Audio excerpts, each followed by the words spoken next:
Alrighty, I'm going to make this quick video real quick here. This is a gun that I purchased a while back on Gun Broker. It was a lot of 2 percussion pocket pistols. This is an old Belgian made pocket pistol. It was a single shot screw barrel, approximately 54 caliber, about 53 caliber I measured. And as you can see, it's not in the greatest condition as far as the finish goes. It's pretty well used up. I suspect it was used as a cap pistol. Let me get the barrel unscrewed here. So you can see, unscrew the barrel, and there is your powder chamber. If any of you are familiar with the Petersoli Ligi Derringer, this loads and fires the same way. It's the same basic pistol. You have your fold down trigger. Whenever it's on half cock, that was your carry position. You have your primer on the nipple there. You'd have your very small charge of quadruple FG black powder, and your rather large, if I can get out of my pocket, your rather large round ball, pure lead, and of course the barrel would be on it, and it would be nice and neat. And then whenever you went to fire it, you'd full cock the hammer, and the trigger pops down.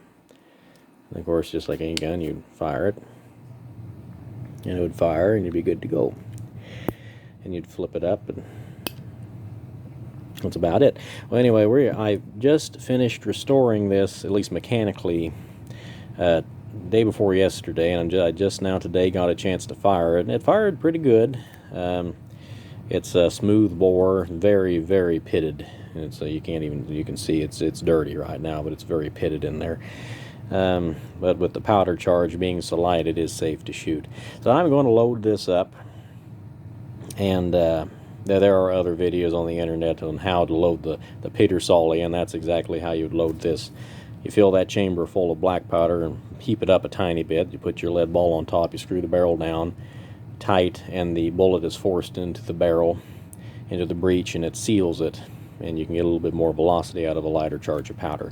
I'm going to load this up, and then we're going to go out and we're going to shoot off around just so you can see what it's like, and then we'll be right back here. Alright, here we are. I've got it loaded up with a 5.535 round ball. I'd say probably about a 10 grain charge of powder, and one of my homemade pop can percussion caps are probably, I'd say, about 8 to 10 feet away from this box. That's about the range this thing was intended for, or of course no sights. And I did mention it before, this was made definitely after 1853, and I would say no later than about 1860, 1865 or so. It was a cheaper firearm. It wasn't very high quality or very expensive at the time, but it was just a,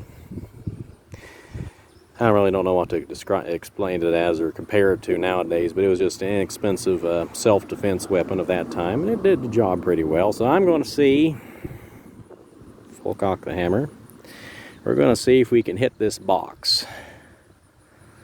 Let's see here, get it pointed out, aim the phone and the gun at the same time here, and see what we can do. And I missed the box. I think I aimed high. Let's see, where might that thing have gone to? Yep, the box survived. Let's see. I actually hit the box earlier. Don't blame me if you don't believe me. I wouldn't either. Let me see, where'd that bullet go? Ah, well. I'll try to dig the bullet out and show it to you in a minute here. Well, I could not find the bullet. I don't know where in the world it went. It could be out there about 10 yards or so. It's hard to say, but it's a cornfield, so I'm not going to be digging that up.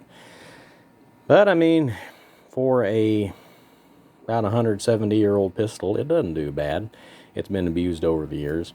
And these things are not all that expensive, really. You can get one of these pretty nice quality one in nice condition for about $300–400. So they're not expensive.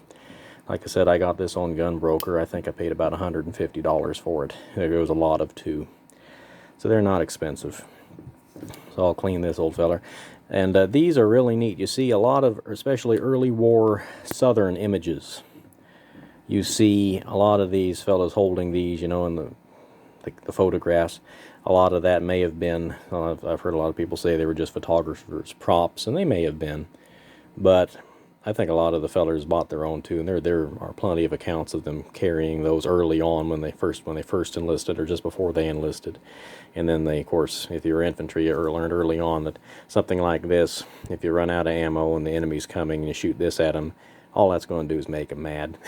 So it's these did not see much use. A lot of them were thrown away or shipped back north or what have you. It honestly would not surprise me if this thing had been purchased for the Civil War by a fella, or it's hard to say. A lot of people own these and carried them just like they do nowadays with firearms.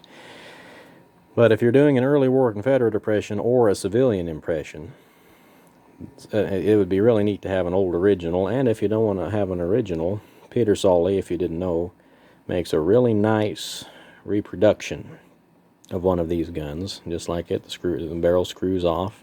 Theirs is in a 44 caliber. Mine has the pop-down trigger and all.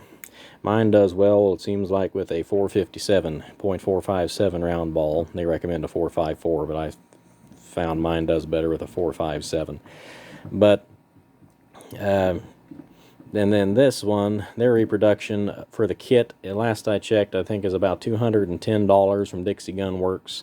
And if you can find them, the completed ones, I believe, are about 300. About 275. So they're not that bad. So if you want one of those to stick in your pocket, that would be a nice little addition as well. So, and this one, they don't come just like this. I got this as the kit, and I took all the modern markings off of it and put the wrench lug, the barrel wrench lug on the bottom of the barrel, like a lot of the original round-barreled ones were and whatnot. So I defarbed it quite a bit, so they don't come like that. But you can do the work if you have the time and the energy. But anyway, just wanted to show you these. These are something that everybody wants, those little Colt revolver reproductions, but these things were far more common than the Colt revolvers, because they were much cheaper, and people would much rather, well, the majority of people anyway, just wanted something fairly inexpensive but effective that they could use to protect themselves, their homes, and their loved ones, especially in the bigger cities, but wherever you were. So just wanted to make that up. I mean, I'll probably do a video pretty soon of pocket pistols and personal defense weapons in the Civil War era. I'm getting more into civilian reenacting all the time, more and more. And I've also gone over to the campaigner side of things. So I'm going to be remaking some of the videos I've made in the past, and I'll upgrade some of the things. I'll try to get better sound quality. My kit has certainly upgraded, and my knowledge is upgraded. So I will be redoing some things and just making them a little bit better for you folks. But anyway, thank you very much, folks. You have a wonderful day. This is Kirk Womack signing off. See you next time. Bye.